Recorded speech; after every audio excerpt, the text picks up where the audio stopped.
Welcome back to New Amsterdam Radio, the podcast for creative. It is I, the mayor of Flobo Boys, and I'm being joined by someone where I finally worked the nerve to ask her to be on the show for months and probably for years now. I've just been admiring my guests and what she's been up to. Marisa Serafini, she's been doing things in the design space, in the producing space, and like this guy, went to film school. We're definitely going to talk about all of that on this episode. Marisa, how you doing?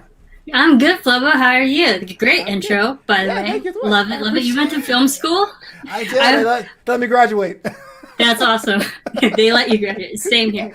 Yeah. Did you have what was your emphasis? Do you have an emphasis structure for your program? Or was all kind of like pan film? It was, yeah, it was mostly focused on a lot of, so my program was called Digital Filmmaking and Video Production. Okay. So everything was like digital.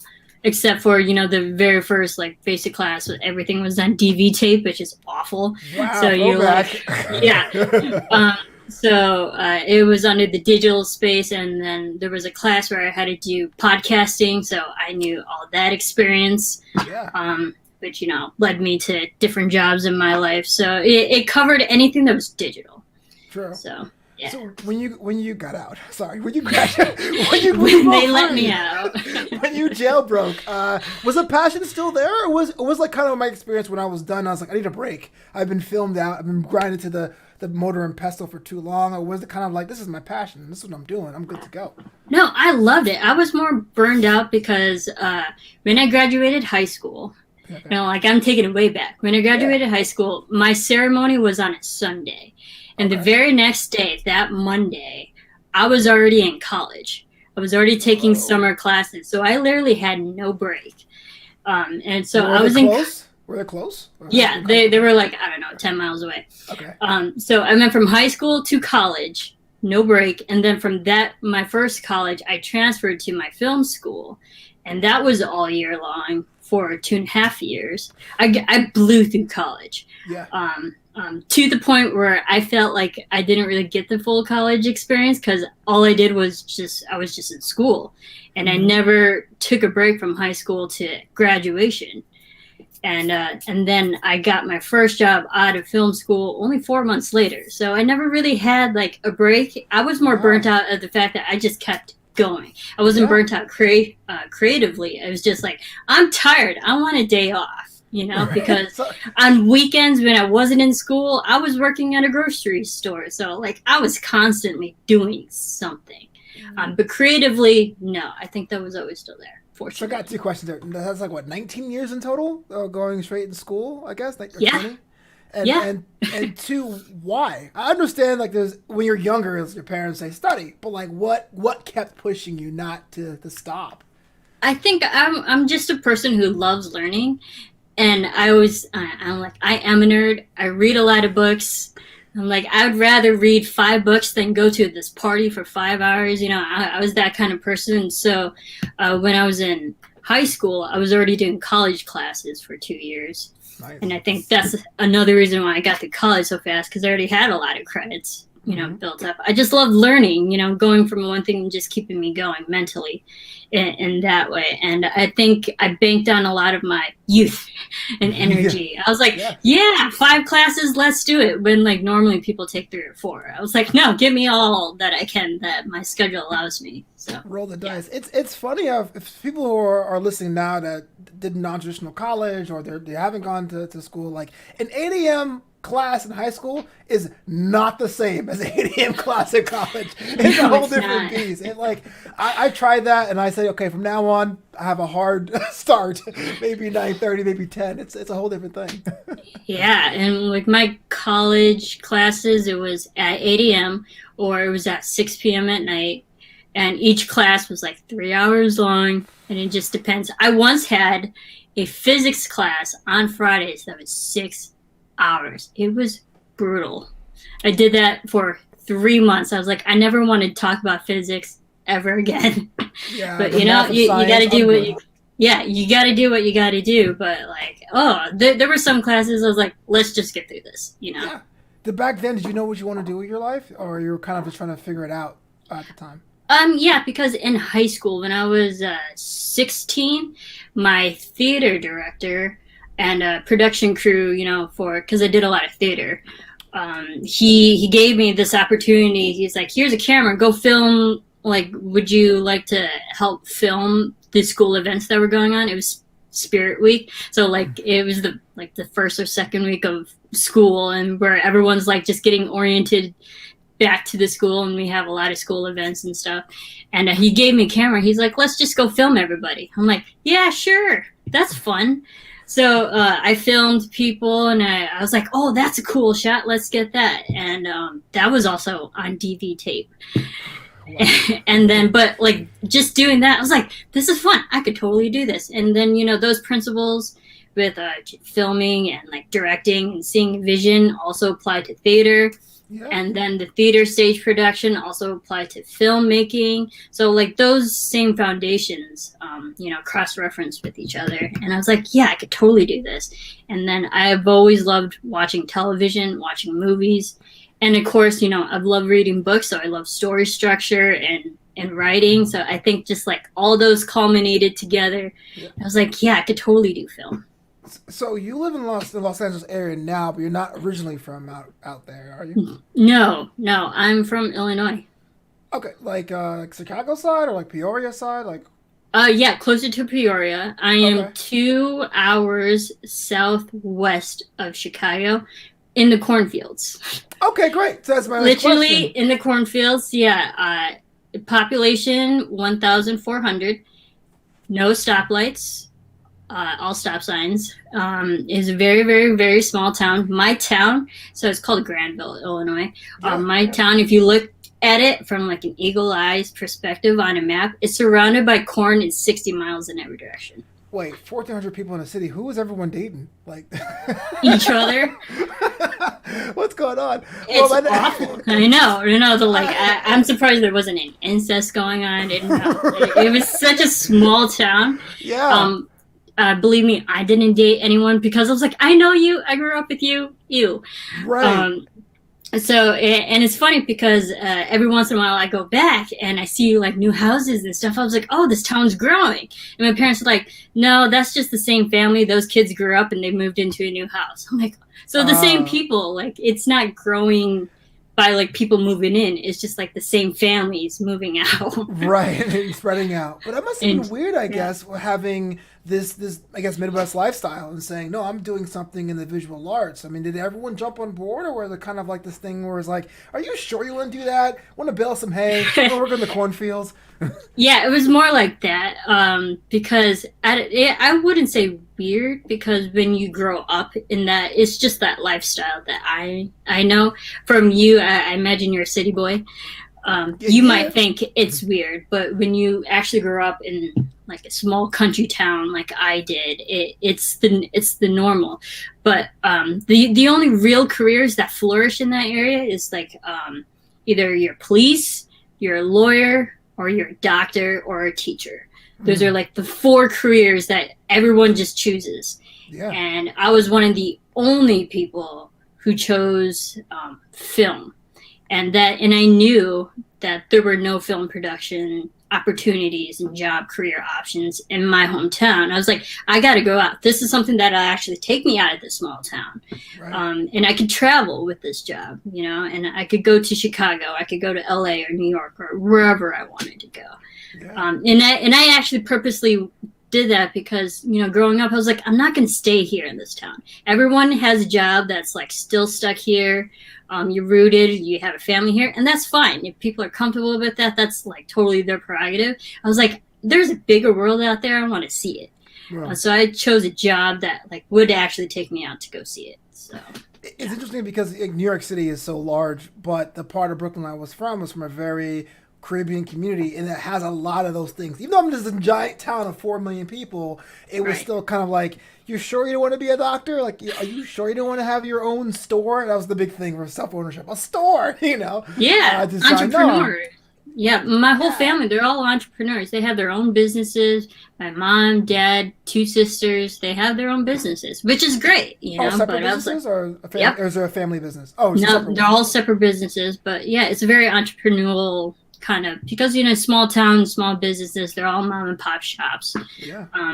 And I think I was like, no, I don't want to do that. Yeah, I'm going to be the right brain, is it? The creative side of Yeah, things? the creative.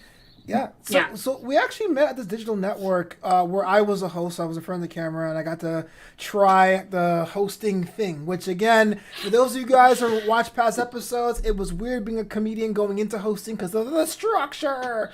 But in your case, you had some hosting responsibilities, but then you were also working behind the camera and almost a producer kind of thing. So I want to know about your experience there, doing the front of the camera stuff, the behind the camera stuff, and going between the two. Yeah, well, I was actually hired to do producing because, like I said, straight out of college, only 4 months after I graduated, I went to AfterBuzz TV, and I was there to be an engineer and to help create the shows and do the audio production, video production, set up, just about everything. I was there for engineering, but there was such a small crew. There was only 3 of us, so skeleton upon skeleton crew, and there were just so many jobs that we had to do like everything. And because I was doing everything, they made me a producer, and then from there, and I love talking television. I studied it, so I knew about structure and all that and character development. And when I was talking to Phil and Kevin about it, they're like, well, why don't you host a show? And the first show was actually Glee, the Glee after show. Oh, man. Because, I'm Filipino, so of course I love singing and music and anything musical. And of course I watched that show, and there was a night where one of the hosts couldn't make it. They're like, Marisa, go fill in. I'm like, what? Okay, because, I built my career behind the camera, not in front. Yeah. And they're like, yeah, you know how to do it. That's what you get for being in a family full of entrepreneurs. Like, all right, I'll do it. I'll get my hands dirty. Yeah. So they're like, Mercer, you're going to go talk. And I'm like, okay. And then they're like, yeah, just do everything you can. The only difference is there's a camera on you. I'm like, yeah, sure, fine, whatever. So I did it. And then that was at the end of season 3 of Glee. And that host who I was filling in for actually couldn't finish the season. So I just kept filling in for the rest of the season. And then when the next season started, so season 4, they made me a regular host on Glee. And then from that, I added more shows. I did Once Upon a Time. And then I just added more shows to my roster. I was like, I know how to host now. So and that's how I became a host. It was more so out of like opportunity because someone missed out. Yeah. And I was like, it's fun. And I actually enjoyed hosting more than I enjoyed engineering. Oh, okay, yeah. So there was a lot of, and then I admittedly, there were some years I added a lot of hosting shows that I wanted to just be on camera for, because if I was hosting, that means I didn't have to engineer in the booth. Smart. Yeah, I was like, you know what? I'm going to be in front of the camera, not behind. I was like, you can't bother me for 3 hours because I'm hosting. Sorry. When I worked at Fox, I was in the digital content team, and this is kind of like boring because people are like, oh man, you're Fox, yeah. But like, when you go to like a Roku or Hulu, there's like the clips of a show and there's a little description. Oh right, yeah. I used to clip those show episodes and write the descriptions, and I was assigned to Glee. And I won't forget this because I almost lost my job over it. I was doing the description, and one of the characters, if you guys haven't watched Glee, it's a nice show. It's pretty good. But one of the characters is named Kurt, and I spelled Kurt's name wrong. I used a C instead of a K. And all the Glee fans, the Gleeps, Storm Fox. Yeah, they done Storm Fox, and I got pulled aside for messing up a name. So the question I have for you is, going into hosting with these shows of built-in fandoms, was that something of a challenge, dealing with the many personalities who are fans of these shows? Oh yeah, and there were those shows like when I came in late, and other people were like, "Who's this girl?" What gives her the right to start talking about a show that we know? I'm like, nah, I've been watching it since day 1 too, you guys. And then I think that's just I'm big on researching. So if there is something I didn't know, I'd make sure I went to Google or a dictionary or something, and I made sure that I got like 5 pages of this one thing that I wasn't informed on. Mm-hmm. So when I did have to talk about it, I was like, actually, according to this, so yeah. I was like, you can't count me wrong. It's like, this is like, I had the research to back me up, I had the reasoning. And like, when I didn't know something, I was honest about it. I was like, you know what, guys, sorry, I actually don't know. If you guys know, let me know in the chat or whatever. It's like, let me know if I'm wrong. So there are just times you have to own up to it. But I picked shows that I actually was really informed on. Very rarely did I join shows I had no idea what it was about. So, and I think that helped because it came from a point where the audience knew that I knew the show. Right. And that's what know you're all about it. She's legit. Right. Yeah, exactly. Like Once Upon a Time, like I knew that show in and out. So yeah. With even your further on your stuff with I had to look this up, the When Calls the Heart, the Hardys culture. Yes. I see that you're a fan there, man. Like a lot of the results, the Google image searches is Hardy fans. Be like, oh my gosh, Marisa. So you endear yourself to a whole fan base where you're like a star fan. How does that even work? It was huge. All right, so I don't know if you know how we actually got into that. No, I don't. Tell me. Honestly, it was my idea. So, and James will give me credit too because I made him. James Lott Jr. also a fan of the show. Yes. So there was one year. Admittedly, in 2015, I just did not have a good year. It was like personally, it was one of the worst years of my life. Wow. It was just a lot, and I was going through like an emotional time. And at the end of that year, December, I went home for Christmas. It's Christmas time. I was like, F this year. Leave me alone. I just want to forget this year. And it was during that time I found a show on Netflix called When Calls the Heart. And, and I was a big Hallmark fan too, because it's on the Hallmark Channel Network. And so I was watching like the Hallmark Christmas movies, and they were promoting When Calls the Heart because it was coming back. And then I watched all the seasons on Netflix. I binged it. I was like, this show's amazing. I was like, I got to do the show at AfterBuzz. I was like, I got to find hosts, but it's also Hallmark, and not a lot of people actually watch Hallmark. Or out of the main host roster that we had at AfterBuzz, not a lot of people watched Hallmark. So I was like looking for people. I was like, I got to get someone else to talk about the show with me. They need to watch it. There's only 2 seasons. You could do it in a week. It's fine. I got James in because I knew he loved the soap operas, and I was like, this is a show that I think he would like, because after all the years at AfterBuzz, you can kind of tell hosts and their personalities and when shows would actually match up with them well. Mm-hmm. And I got James to do it. I gave him homework for 1 week because I knew he was going to be on a plane going back to Sacramento. I was like, just watch the first season or just watch 3 episodes and let me know. He ended up watching all of it. He's like, I loved it. Let's do it. I'm like, great.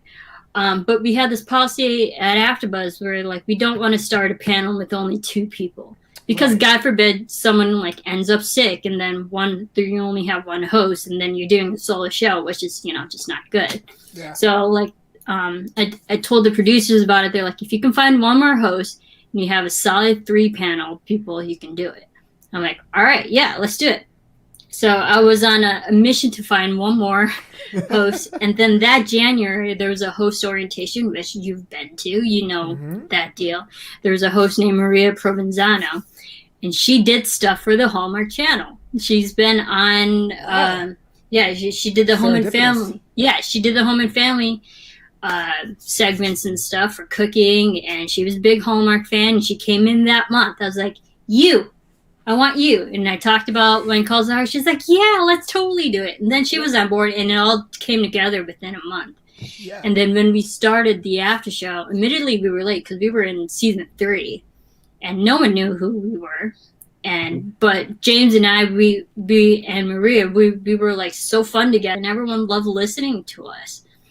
And then we managed to also get the lead star, Aaron Krakow, on our show that very year.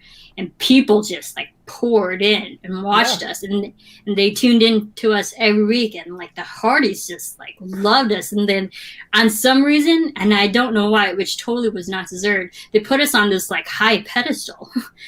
And it was it was nice because we were getting a lot of attention from the Hardys. They're like, who are you going to get next on your show? And I had a good connection with Crown Media, and they gave us a lot of the cast members, and they loved doing our show first. So for some reason, we just got the crew and the cast members, and we even got writers and producers on our show, and people just loved listening to us, and we were fun.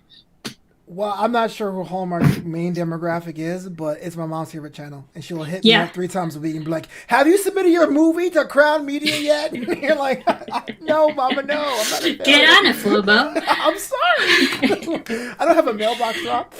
No, it's true. It is the demographic is our older women, because a lot of the fans are anywhere from like the 40-olds to like 80-year-old women who loves us.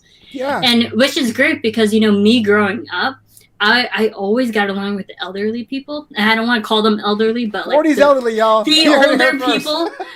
But when you're 16, working at a grocery store, working with the 60-year-old women in the morning because teenagers don't want to work that early in the morning, like I always got along with the older women. And so when it was Ben Calls the Heart and like the whole demographic were just older women, I was like, yeah, totally. Like I got along with all of them. Yeah. What's been the greatest experience with that? I mean, have you been getting fan mail? Do you get fan art? Like, what's been the craziest thing? I've gotten fan art, and there's a painter, Jordan Blackstone. She's also a Hardy. She's a big fan of the show. She's in contact with like a lot of the crew members and stuff. She does amazing oil on canvas paintings of all the actors and stuff. And I made a commission for her, and she's painted like 3 things for me, and she's amazing. Yeah. But people are just, I don't know, they're so giving and they're just so kind and thoughtful. And when we went to the Hardy's family reunion, which is like basically a convention just for Hardy's and the show, they gave me media access. Like all I had to do was talk to the organizer. They're like, yeah, you have this hour to talk to the host. I'm constantly working. You have an hour to talk to the cast. Get whoever you want. Just sit down and interview. I'm like, what? No, like I don't have to pay for anything. They're like, no, everyone knows who you are. Here's an hour. Go. I'm like, okay. So it's kind of crazy how you fell into a niche. It was kind of like this because of the negativity of your year. You decided to be exposed to this brand new show and just snowball into something else. Right. And 2016 was a great year, and I think that was kind of like the universe paying back because they knew how 2015 was awful to me. They're like, all right, 2016 is going to be a better year. And everyone was just so incredibly nice because they knew we were genuine. They knew we weren't like some, malicious network just trying to get a scoop or something. Like they knew we were genuine fans of the show. We just wanted to talk to the actors, give them like content that other people might not get access to, and podcasting wasn't a thing at Hallmark Channel yet. They didn't have any podcasting, so we were the only people really like getting free media content out for Crown Media, and I think they hopped on that bandwagon. They're like, the AfterBuzz, they have billions of downloads and like millions of followers. Let's give them something. Yeah. And and I think that they liked us for that reason too, because we were the only ones actually getting the word out for them. That's great. Besides them. Well, yeah, you were up for a cause, but this like a start of the collaboration between you and, do I say JLJ Media or James Lott Jr.? Yeah, James. A lot of stuff together. Yeah, absolutely. Because at that point we knew each other for a couple years, but I only produced his shows. And but we never hosted together. Yeah. So when we started hosting, and then we got all this positive feedback from all the Hardys, we're like, we could keep doing this. Let's just find more shows to do together. And that's how we just like force any like random project to do together. But people love it.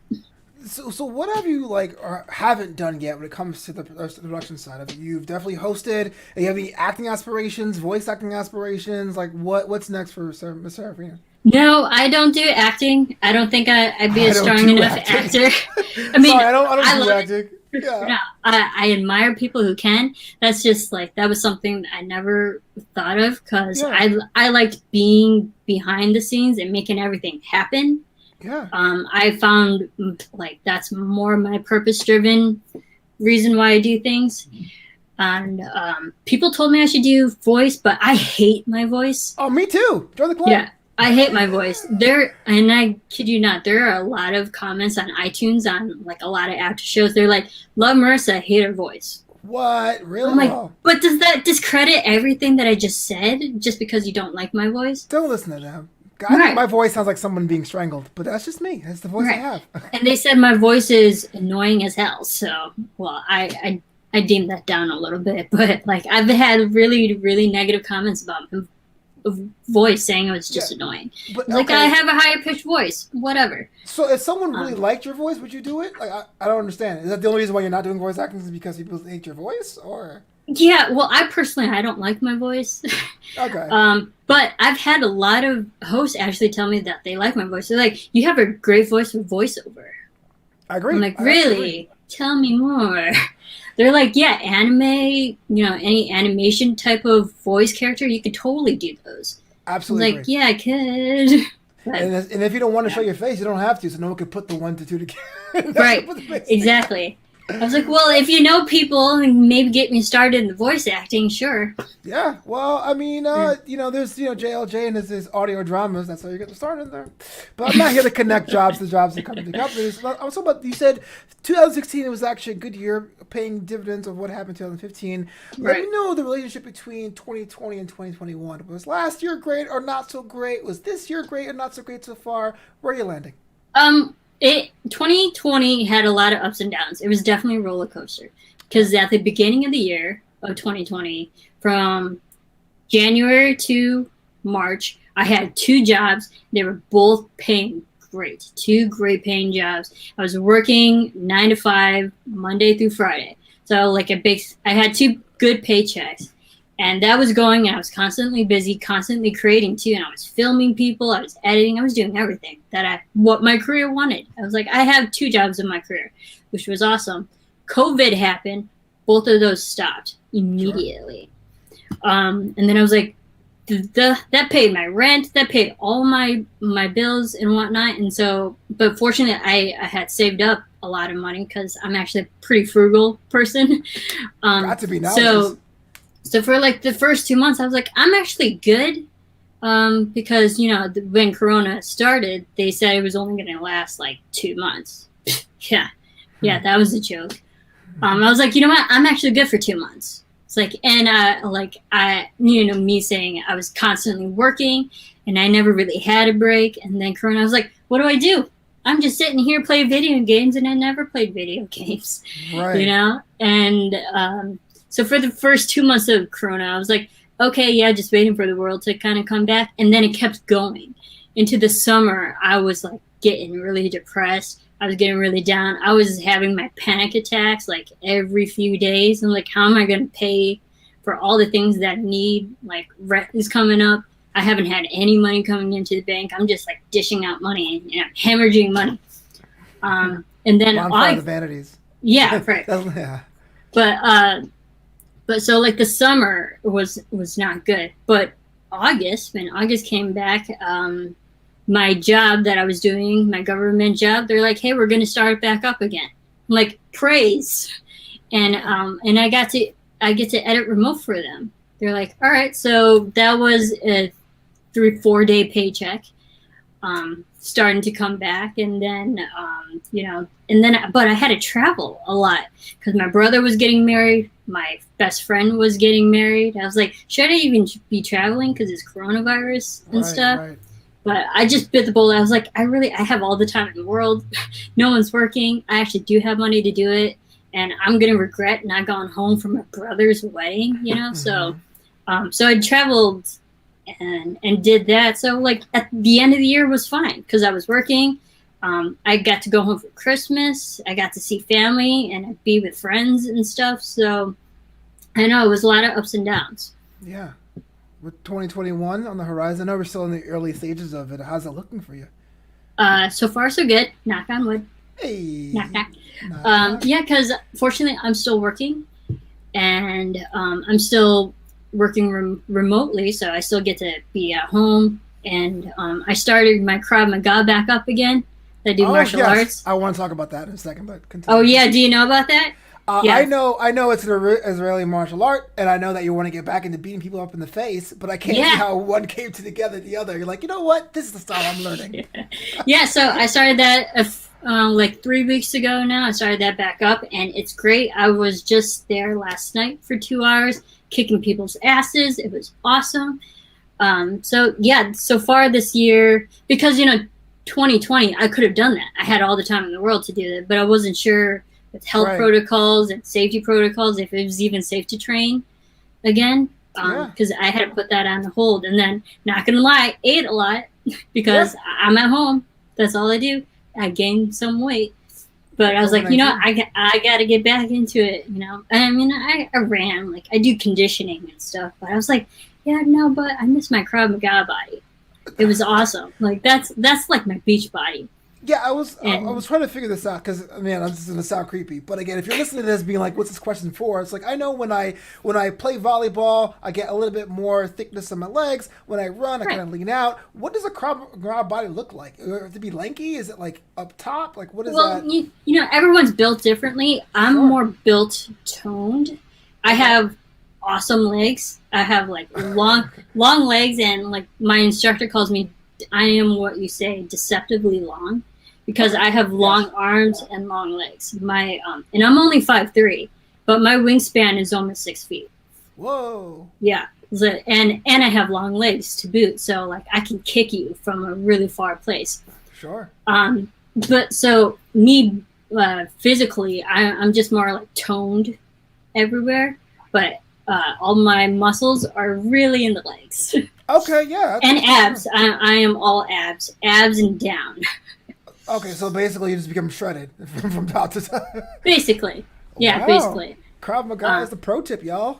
Listen yeah, up. and it's great. It's an amazing workout. I was working out for 2 hours last night, and I burned 500 calories. And you're So not sore as heck today, or are you?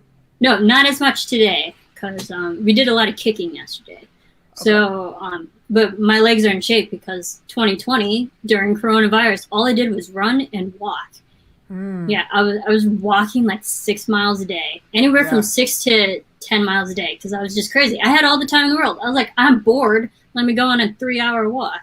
Right. Um, so like I've always had leg strength. So when I was kicking last night, I was like, I could do this all day. This is fine. I feel sorry for your classmates. Yeah, yeah. It also says here on your profile that you are an NBA enthusiast, and I was just curious about that because is that different to being a fan? Like, you just Right. sample teams every week? I What does that no, mean? I say it because when we talk about NBA, I get more excited. I was Okay. like, yeah, let's do it. Yeah.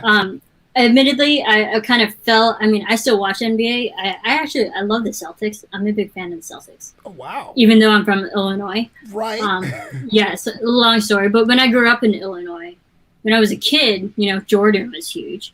But then when I was a teenager, they weren't good. They sucked. Mhm. So they weren't really a team to follow. And I was like following the Celtics because they were better. I'm like, I'm gonna root for the better team. I don't care if you're from Illinois or what have you. And I don't know, I love watching the Celtics. So I still watch them, but I say enthusiast because whenever someone brings up NBA, I was like, yeah, let's talk. Okay. Yeah, Yeah. I'm all enthused. Yeah. Yeah. So I used to be actually really good with stats and people's like shooting percentages and field goals and stuff. Not so much anymore. Right. But yeah, I think I've had NBA enthusiasts in my bio for years. When it comes So, to sport, I think you're allowed one change. I think you're allowed one time to be like, okay, I like this team. I'm going to shift over here. Any more than that, it's Right. kind of sketchy. But, Right. like I'm a Mets fan through and through. I don't know if you can see the poster here. I'm a Mets fan. They win, lose, okay. and they lose a lot. I'm a Mets fan. When it comes to basketball, I am a Nets fan. But I was a Brooklyn. Knicks fan up until that 99 finals. And I was like, bro. And for a while, I just had to step away from the sport. So I changed once. I've cashed in my New York There card you from go. Brooklyn, so I think I'm good to go. There you go. So do you like the Nets now? Now that Oh, they yeah. have, Kyrie and Durant's healthy again, and then they just got Harden. What? I am on board, man. What? I was a Nets fan. I can tell you exactly when. Not when they were in Jersey. Well, when they were in Jersey, I was a big Kendall Gill fan.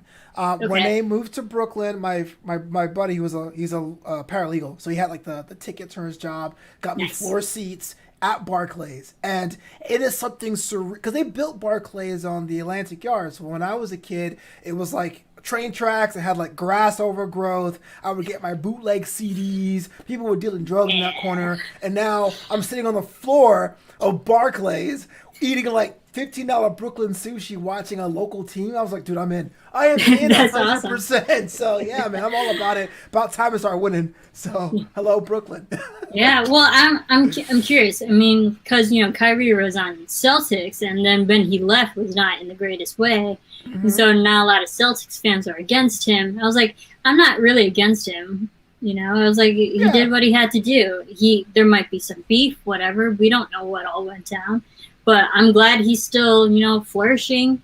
And he's still awesome as ever. But he's on Nets now. I'm like, all right, they're the team to beat, honestly. Here's a hot take here about Kyrie. I feel like when his career is over, they're gonna look back and say this was like one of the first careers that were dictated by mental health. Because when Kyrie's not 100% mentally, then he either wants to leave or wants to find new space, and people really rag him on him for that. But that's go to a family party and then get fined $1 million.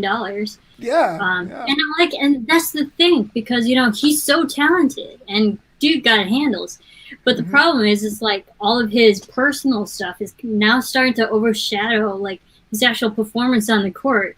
And now he's just deeming this image that he's not enjoyable to be with. He's not enjoyable to work with. And like, you don't want that reputation either. We know what you can do on court, but it's also what you do off court as well that dictates, if you're going to make a team or not. That did hurt Rodman's legacy when he played back in the day. Yeah. Oh, Rodman. Yeah, and his many hair colors. Because when I was a kid, I wanted that so bad. My mom thankfully stopped me. So, Mama, if you listen to me, thank you so much. I'm dye my hair purple. Smart mother. I know, right? I remember when he was like green and then pink and then rainbow. Yeah, what were you thinking? Is there any big things you want planned or have planned for 2021 towards the end? Any big projects on the horizon? Not so much projects, but like things to acquire. PS5 number one. No, okay, so end of 2019, I made like a list of all these things that I wanted to like accomplish for 2020. Things that I wanted to buy, things I needed to buy, what have you. I don't have a camera. I'm a film major. I don't have a fancy camera or what have you. So I was like, so when 2020 hit and then coronavirus, like all that went out the window. I was like, okay, that's not going to happen this year. So for 2021, I'm like, I'm going to buy this. I'm going to buy that. I'm going to get this. One of my first things, and you can laugh, but from last year, I was like, I needed new tires on my car.